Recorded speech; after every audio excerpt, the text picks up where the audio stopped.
Hello everyone, welcome back to another video on how to fix online. In today's video, I am going to show you how to fix login problems with IRS FIRE account. If you are having trouble logging into your account, here are some fixes you can try.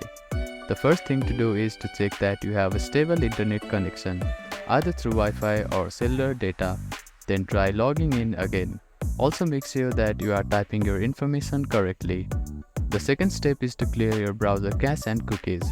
Sometimes stored data in your browser can cause login issues.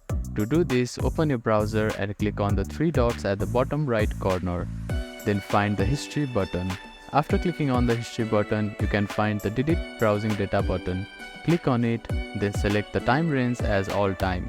Now click on Delete Browsing Data and confirm it once again. After that, your browser cache and cookies will be cleared. Then simply try logging in again. You can also try updating your browser. Open your App Store or Play Store and search for your browser. Check if there are any updates available for the application. You will see an update button. Tap on it to download the latest version of it.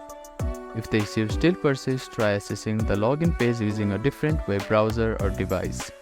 I hope these fixes helped you to get logged into your account. If none of the above steps resolve the issue, reach out to the IRS FIRE customer support for assistance. They may be able to provide further troubleshooting steps and help you solve your problem. If you have any questions, please let me know in the comments below. Do not forget to like and subscribe for more helpful tips and tutorials. Thank you for watching.